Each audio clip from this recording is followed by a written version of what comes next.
আসসালামু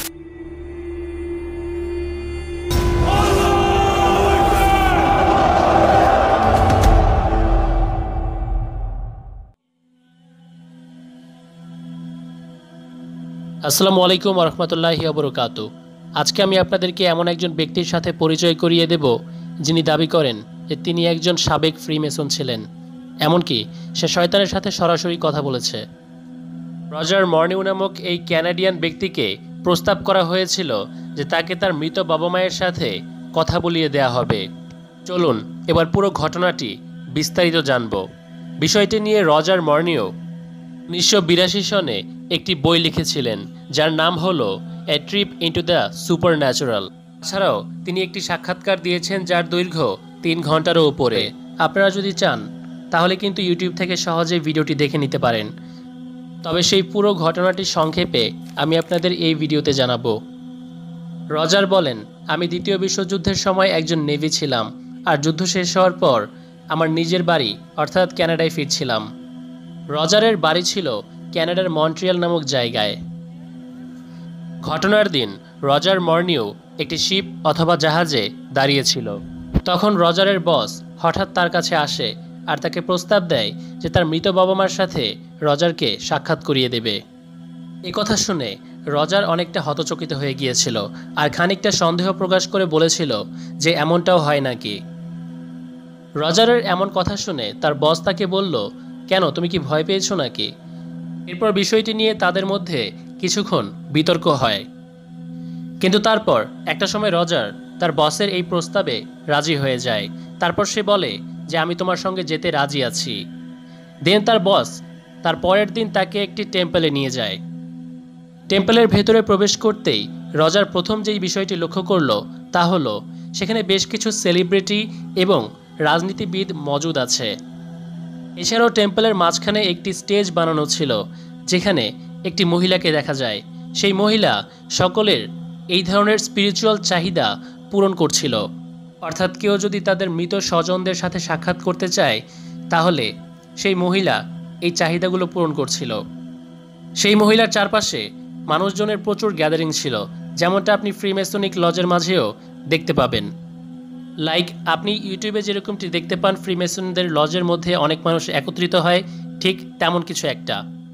সেখানে লোকজনের ভিড়ের মধ্যে একটি মেয়ে ছিল যে তার মৃত বন্ধুর সাথে দেখা করতে চাইছিল। তখন স্টেজে থাকা মহিলাটি ওই মেয়েটিকে ডাক দেয় আর তারপর সেই মেয়েটির সামনে হঠাৎ করে একটি হাওয়া বয়ে যায় আর তার সাথে সাথে তার সেই বন্ধু তার সামনে হাজির হয়ে যায়। আর এই দৃশ্য দেখার পর মেয়েটি খুশি হওয়ার বদলে অজ্ঞান হয়ে গিয়েছিল। রজার বলেন যে ওই মেয়েটির পরবর্তী নাম্বার আমার ছিল। মানে এবার রজারের পালা তার মৃত স্বজনদের সাথে সাক্ষাৎ করানোর। এবার রজারকে ডাকা হয়। রজারের বর্ণনা অনুসারে তার পেছন থেকে হঠাৎ করেই তার মৃত বাবা মা সামনে চলে আসে। যদিও বা মেয়েটির মতো সেও অজ্ঞান হয়ে যায়নি, কিন্তু রজারের খুব ভালো একটি কথোপকথন হয়েছিল তার বাবা মায়ের সাথে। এবার আমাদের প্রিয় নবী হজরত মুহাম্মদ সাল্লাল্লাহু আলাইহি ওয়াসাল্লামের একটি গুরুত্বপূর্ণ হাদিস দেখানোর পালা, যা দেখানোর জন্য এর চেয়ে ভালো সময় আর কখনোই হতে পারে না। রাসূলুল্লাহ সাল্লাল্লাহু আলাইহি ওয়াসাল্লাম বলেছেন, দাজ্জাল মৃত ব্যক্তিকে জীবিত করবে। দাজ্জাল তার কর্মকাণ্ডে শয়তানের সহযোগিতা নিবে। শয়তান কেবল মিথ্যা ও গোমরাহি এবং কুফরির কাজেই সাহায্য করে থাকে। নবীজি সাল্লাল্লাহু আলাইহি ওয়াসাল্লাম বলেন, দাজ্জাল মানুষের কাছে গিয়ে বলবে, আমি যদি তোমার মৃত পিতামাতাকে জীবিত করে দেখাই তাহলে কি তুমি আমাকে প্রভু হিসেবে গ্রহণ করবে? সে বলবে, অবশ্যই মানব। এই সুযোগে শয়তান তার পিতামাতার আকৃতি ধরে সন্তানকে বলবে, হে সন্তান, তুমি তার অনুসরণ করো, সে তোমার প্রতিপালক। এটি এমন চমৎকার একটি হাদিস ও ভবিষ্যৎবাণী যা দেখার পর ও বাস্তবতার সাথে মেলানোর পর একটি মুসলমানের ঈমান বৃদ্ধি না হওয়ার কোনো কারণ নেই।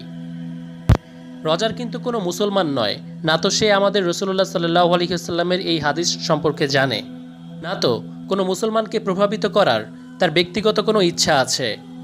ক্ষণিকের জন্য যদি রজারের কথা সাইডে রাখি, তবে সিক্রেট রিভিল্ডের ওনার কিবরিয়া অর্থাৎ আমি ব্যক্তিগত একটি রিসার্চ আজকে এই ভিডিওর মাধ্যমে আপনাদের সামনে প্রকাশ করব।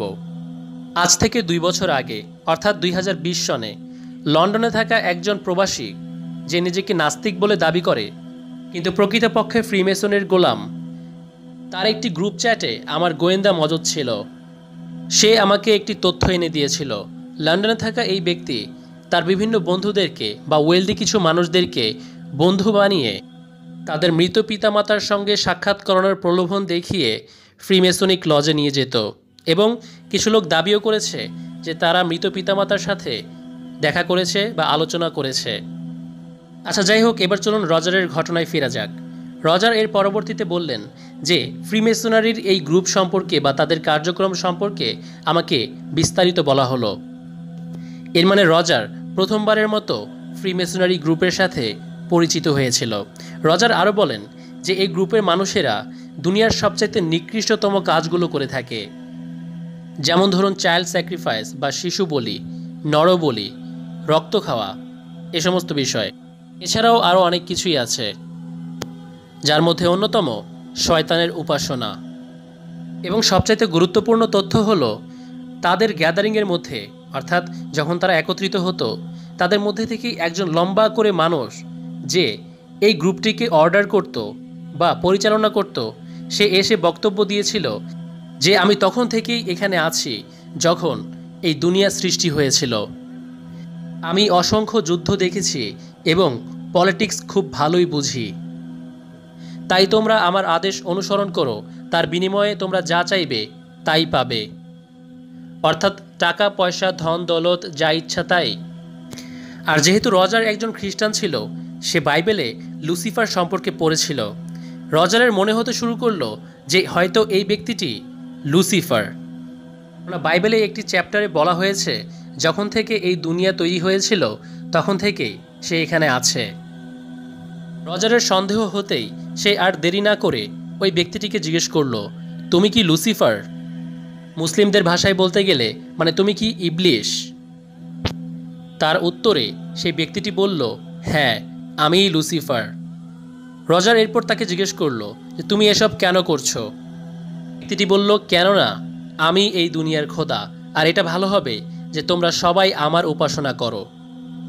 ব্যক্তিটি আরও বলল, হিন্দু, খ্রিশ্চান, ইজিপশিয়ানস আরও কয়েকটি ধর্মের অনুসারী আমার ইবাদত করে। এখন যদি আপনি মনে করেন ইবলিশ ইসলামের কথাও এখানে বলেছে, তবে আপনি ভুল ভাবছেন, কারণ রজারের পরবর্তী বক্তব্যটি বিষয়টি ক্লিয়ার করে দিচ্ছে। দেখুন কিভাবে। রজার এরপর জানতে চাইল যে এই ধর্মের অনুসারীরা কিভাবে তোমার ইবাদত করছে। তখন ইবলিশ জবাবে বলল, তুমি কি জিজাস খ্রাইস্টের পেন্টিংয়ের দিকে লক্ষ্য করেছ? সেই পেন্টিংয়ের পেছনে সবসময় একটি সূর্য আঁকা থাকে। শুধু তাই নয়, কৃষ্ণা, শিব, বুদ্ধা, দুর্গা এই ধরনের মূর্তির পেছনেও এই একই রকমের সূর্যের চিহ্ন দেখা যায়। আর তাদের ধর্মের মধ্যে প্রত্যেক সন্ধ্যায় সূর্য দেবতাকে নমস্কার করার প্রথা কিন্তু আছে। ইজিপশিয়ান দেবতা হোরাসের পেছনে যখন সূর্য উদয় হয় অথবা নমরুদকে যখন সূর্য দেবতা হিসেবে উপাসনা করা হতো, তারা সবাই মূলত আমাকেই উপাসনা করত। কেননা প্রত্যেক দিন সকালে সূর্য আমার পেছন দিয়ে উদয় হয়। এখন আপনি মুসলমান হিসেবে হয়তো এটা অবশ্যই জানেন, আমাদের প্রিয় নবী হজরত মুহাম্মদ সাল্লাল্লাহু আলাইহি ওয়াসাল্লাম বলে দিয়েছেন, কাল সন্ধ্যায় যখন সূর্য উদয় ও অস্ত যায় তখন নামাজ না পড়তে অথবা সেজদা না দিতে। এখান থেকে আপনি আশ্বস্ত হতে পারবেন যে আপনি সেফ আছেন। ইসলাম একমাত্র ধর্ম যা আপনাকে এই সমস্ত ফিতনা থেকে সুরক্ষিত রেখেছে। আপনি কোনো দিক থেকে কোনোভাবেই শয়তানের উপাসনা করতে পারবেন না যদি ইসলামের সব কয়টা নিয়ম কানুন মেনে চলেন। মানে শয়তান আপনাকে ধোঁকা দিতেই পারবে না। হয়তো আপনার গায়ের লোম দাঁড়িয়ে যাবে যদি আপনি পরবর্তী হাদিসটি শোনেন। রাসূলুল্লাহ সাল্লাল্লাহু আলাইহি ওয়াসাল্লাম বলেছেন, প্রতিদিন সূর্য উদয় ও অস্ত যাওয়ার সময় শয়তান সমুদ্রের মধ্যে তার সিংহাসনে দুইটা শিং সূর্যের সামনে রেখে বসে থাকে, যার ফলে যারাই সূর্য নমস্কার করে তারা মূলত ইবলিশের কাছে মাথা নত করে। এর জন্যই তো আল্লাহ তাআলা কোরআনে সরাসরি বলেছেন যে আপনি আল্লাহ তাআলা ব্যতীত কোনো কিছুকে উপাসনা করলে অথবা মূর্তি পূজা করলে যেন সেটি শয়তানকে পূজা করছেন বা শয়তানকে উপাসনা করছেন। সুবহান আল্লাহ, কতটা অ্যাকুরেট, কতটা সূক্ষ্ম এই বিষয়গুলো। রজার কি আমাদের ধর্মের কোনো মানুষ, নাকি সে হাদিসের পণ্ডিত যে এতটা অ্যাকুরেট তথ্য আমাদের সামনে তুলে ধরবে হাদিস পড়ে পড়ে? আসলে বিষয়গুলো নিয়ে আমাদের মাঝে সন্দেহ তৈরি হওয়ার কোনো অবকাশই নেই। কেননা আমাদের রসুলুল্লাহ সাল্লাহ আলহিউসাল্লাম সত্য বলেছেন। তিনি সত্য নবী এবং সেই সৃষ্টিকর্তা আল্লাহ রাব্বুল আলামিনের শেষ কিতাব হলো পবিত্র আল কোরআন।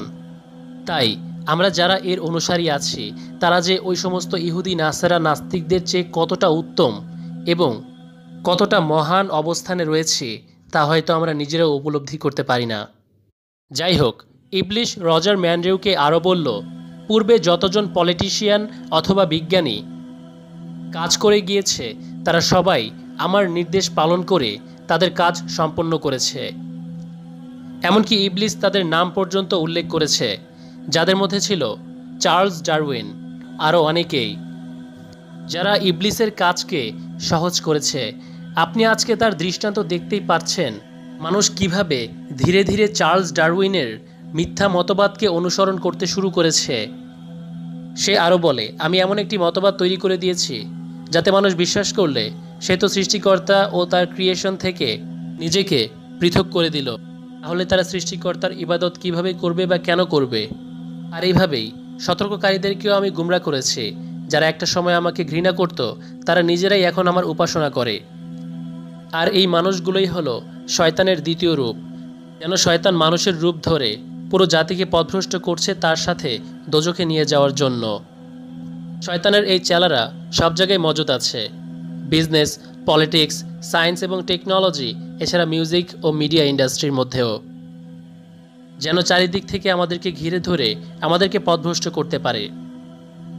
রাসূলুল্লাহ সাল্লাল্লাহু আলাইহি ওয়াসাল্লামের আরও একটি হাদিস এই মুহূর্তে না বললেই নয়, দাজ্জালের বেশিরভাগ অনুসারী হবে নারী।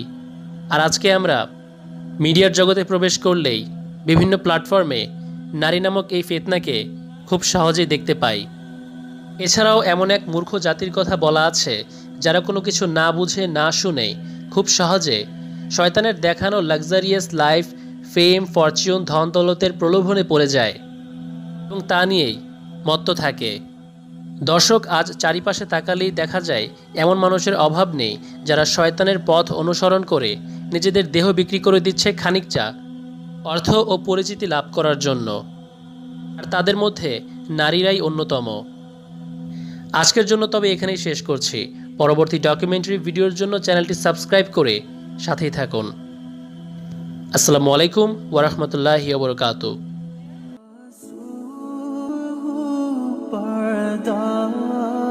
من طلعته